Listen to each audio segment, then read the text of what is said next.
Muy buenos amigos, hoy vamos a ir a una pequeña aldea remota con unas casas de piedra muy bonitas.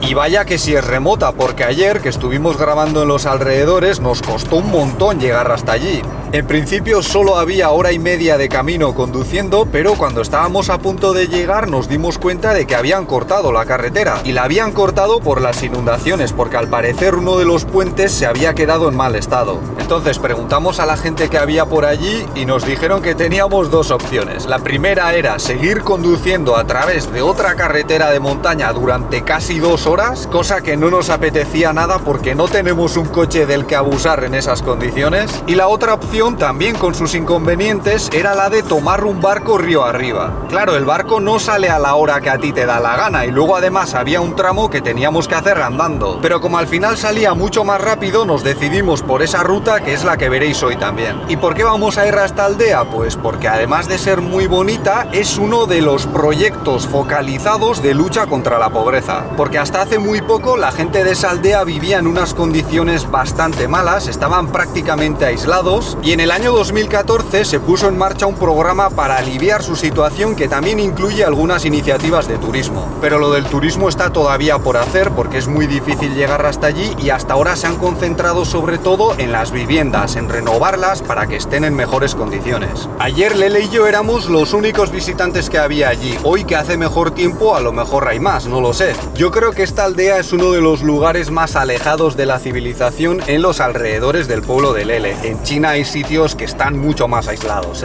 Hubei es una provincia en desarrollo, pero no es de las más pobres ni mucho menos, y se puede decir que aquí las carreteras llegan a todas partes. Pero todavía hay algunas localidades como estas en las que, dependiendo de las condiciones ambientales, se puede complicar un poco el acceso. Vale, ya estamos en la zona del embarcadero y ya nos ha dicho el señor del barco que está esperando para llevarnos. Este es un transporte público y gratuito para los habitantes de la zona, pero este señor ayer tuvo que trabajar fuera de su horario, casi para llevarnos a la aldea, y como además nos llevó hasta allí, nos acompañó andando, le dimos un poco de propina, claro. Vale, ya nos vamos acercando y fijaos, en este lado, en este panel, podéis ver los teléfonos a los que hay que llamar si quieres hacer el viaje, porque a veces este señor no está aquí.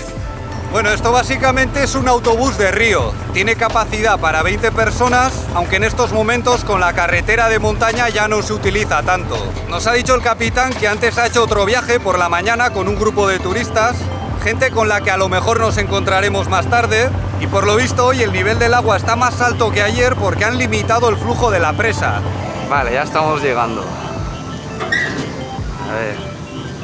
Fijaos qué sitio más bonito, pero claro, hay que llegar hasta aquí. Y aunque a nosotros nos parezca alucinante, la gente que lleva aquí toda la vida quizás ya está un poco cansada. Para ellos no hay novedad en todo esto y a lo mejor lo que quieren es irse a la ciudad. Bien, pues nos queda algo más de 1 kilómetro de subida andando y estoy casi seguro de que al llegar voy a estar empapado de sudor. Una vez más os pido disculpas, ya sé que no es muy agradable de ver, pero es lo que hay. Hoy estamos a 35 grados, no es mucho para estas alturas del año, pero con la humedad que hay es una sensación de sauna total. De todos modos, arriba en la aldea igual te hace 2 o 3 grados menos que en la ciudad, y sobre todo por la noche se alivia mucho la sensación de calor. Lele va con su parasol y yo estoy cargando con la mayoría de los trastos porque ya sabéis que está embarazada y tampoco hay que pasarse. Un poquito de ejercicio está bien, pero vamos a ir despacio, parando, refrescándonos. Pero también nos hace ilusión seguir haciendo excursiones como esta para que luego el bebé pueda ver todos los sitios que había visitado antes de nacer. Bueno, supongo que él o ella notará sobre todo cómo se acelera el ritmo cardíaco de Lele y oirá una voz así bastante tontorrona que es la de su padre y poco más. Bueno, no sé si vosotros lo notaréis, pero aquí hay mucho ruido de bichos y nuestro guía ayer nos dijo que hay mucha fauna en esta zona. De hecho, hay hasta monos, pero no los vamos a ver porque son muy huidizos. El único que vais a ver aquí es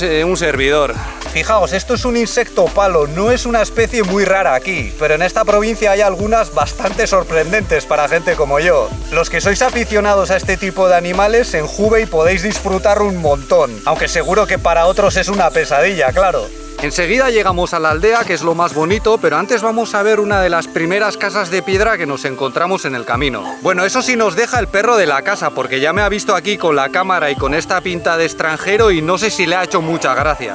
Ya veis qué rincón más bonito, ¿eh? Y como no podía ser de otra manera, los señores de la casa nos han invitado a entrar a tomar un poco de té. Hemos estado hablando con ellos y nos han dicho que estas casas tienen por lo menos 200 años. Esta pareja son la sexta generación de residentes de este pequeño barrio de 4 casas y nos han contado que cuando eran jóvenes había 50 personas viviendo aquí, aunque ahora solo quedan ellos y otra pareja más. Sus hijos y nietos viven fuera en otra provincia y suelen regresar para celebrar el Año Nuevo. Y la casa es una pasada, lo fresca que está, incluso con la puerta abierta. En cuanto entras ya se nota el cambio de temperatura. La pista de acceso está nueva y entonces ellos pueden andar con la moto para arriba y para abajo sin problemas, pero hace unos años no era así y la cosa estaba bastante más complicada para desplazarse.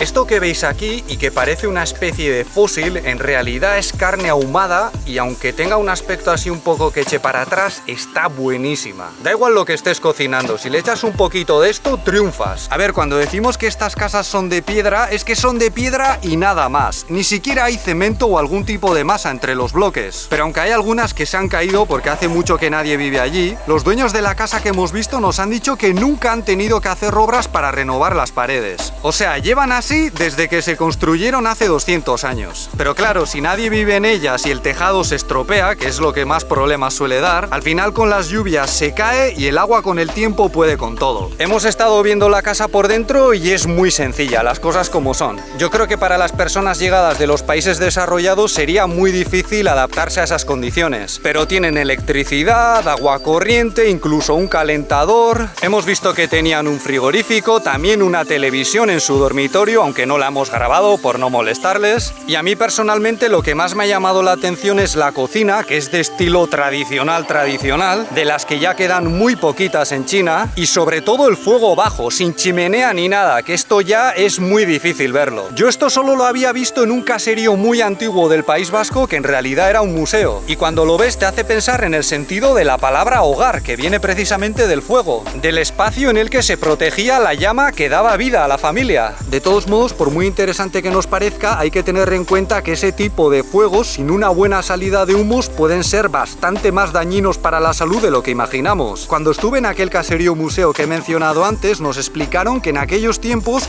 mucha gente tenía problemas pulmonares por ello, porque estaban todo el rato respirando las partículas de humo y eso no es nada bueno. Estos señores no lo sufren tanto porque tienen el fuego bajo en otra habitación y además no siempre lo utilizan para cocinar, pero en el pasado, cuando solo existía esa opción, os podéis imaginar, tendrían los pulmones más negros que el carbón. Vale, pues ya estamos en la aldea, nos ha costado bastante subir, pero mirad qué sitio más bonito.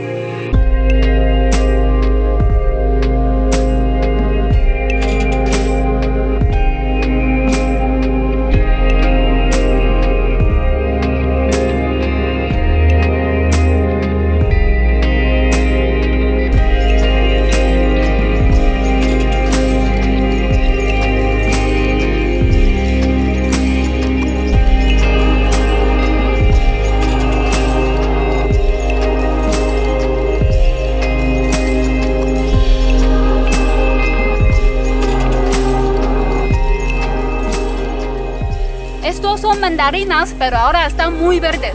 Hay que esperar hasta finales de septiembre. Son muy típicas de esta zona y nos gustan mucho. ¿Y por qué hicieron las casas de piedra?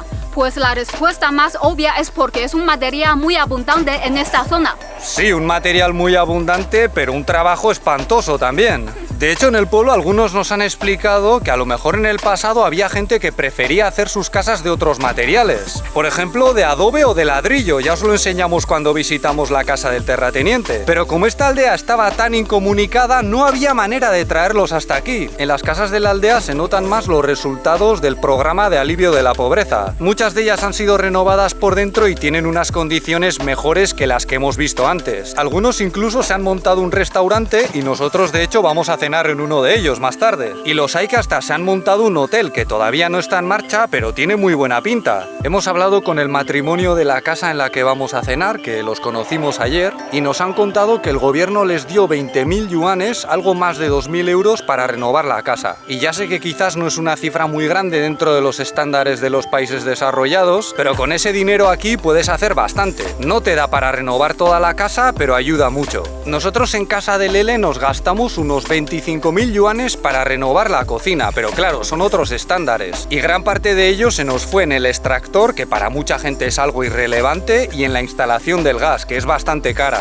Pero aquí hay familias que con 20.000 yuanes y mano de obra local te hacen milagros, vamos. Porque igual que en muchas zonas rurales necesitadas de todo el mundo, los vecinos tienden a ayudarse en estas cosas. Primero me ayudas tú a renovar la casa y luego te ayudo yo, y así se ahorran mucho dinero. En vasco a esto le llamamos auzolan, literalmente trabajo de barrio, y estamos muy orgullosos de ello, pero no es algo para nada exclusivo de nuestra gente. A mí hay una cosa que me ha encantado y que creo que rompe con los tópicos sobre la relación entre los chinos y la naturaleza, y es que las golondrinas entran y salen de las viviendas como Pedro por su casa. Y yo he preguntado, ¿qué hacéis con las golondrinas? Dando por sentado que algún provecho le sacarían. Y me han dicho que nada, que les dejan estar ahí de ocupas, que vuelven cada año y todos están contentos. Es más, en la casa en la que hemos cenado tenían 3 nidos en el comedor. Para cenar al final nos han dado lo mismo que tenían ellos: salchicha, tofu, unas verduras en salmuera, todo casero, todo muy rico, y luego una especie de pimienta que yo no había probado nunca y Lele tampoco, y que al probar me ha parecido que era como comer perfume.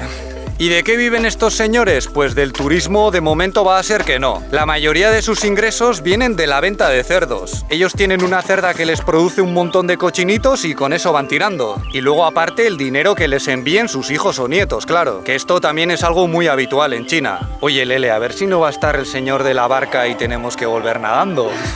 No, ahí está, ya le veo. Eso es todo por nuestra parte. Si este vídeo os ha parecido interesante, podéis darle un me gusta, suscribiros o ayudarnos con Patreon, donde también publicamos contenido. Muchas gracias por vuestra atención y hasta la próxima. ¡Hasta luego!